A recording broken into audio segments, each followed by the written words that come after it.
Lara Comi membru tal-Parlament Ewropew Taljana li hija wkoll biċċa waħda mal-Europarlamentari Nazzjonalista David Casa. Tant li Casa ġabha Malta tallimna fuq ir-rule of law u kontinwament juża l-endorsements tagħha fuq is-social media.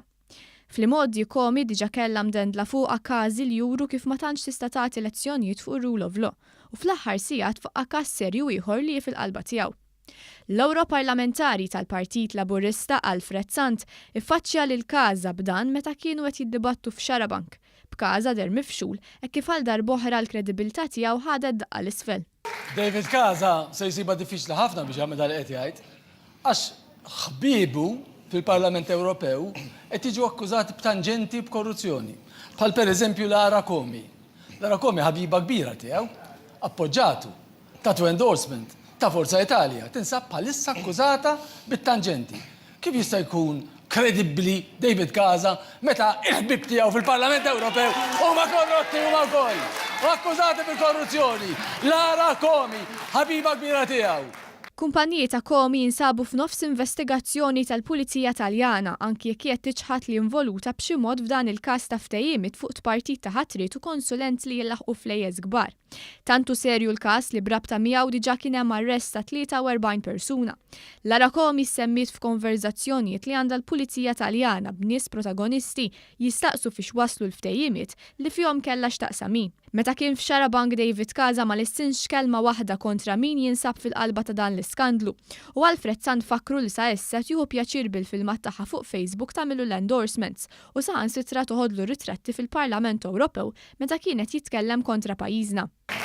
U l-bniedem li jilagħba tal-pur tal-antikorruzzjoni għandu ħabiba tiegħu u qiegħed fuq YouTube jekk jogħġbok ħabiba tiegħu li hija Lara Comi akkużata bit-tanġenti. Come on, kullu serju dal-pajjiż, kullu serju.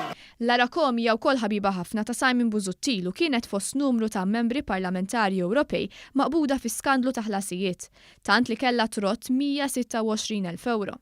Bħal għandu allegazzjonijiet serji David Casa fejn whistleblower tkellem dwar kif qed juża l-flus tal-Parlament Ewropew għat-ħaddim tal-uffiċċju u l-impjegati biex idaħħal kemmxa tajba. Ex-impjegat tiegħu sostna li l-Europarlamentari Nazzjonalista allegatament alloka aktar minn 100,000 euro f'paga lieh mingħajr qatt ma jirċievi l-ammont kollu. Dan hekk kif huwa jistqar li fl-2009 daħħal biss bejn 35,000 euro u 40,000 euro u bil-bqija tal-flus baqgħu miżmuma fl-uffiċċju ta' Casa. Whistleblower ukoll tkellem dwar l-użu tixrid ta' droga minn għand David Casa li faċċjat minn dawn l-akkużi serji qatt ma talab investigazzjoni dwaru. Intant l-Europarlamentari Laburista Marlene Mizzi żvelat il-ferħ ta' David Casa meta għadda vot kontra Malta fil-Parlament Ewropew.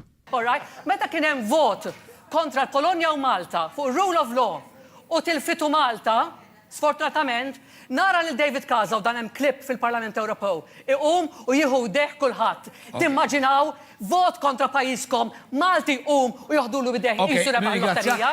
Missu jistħi. Mela,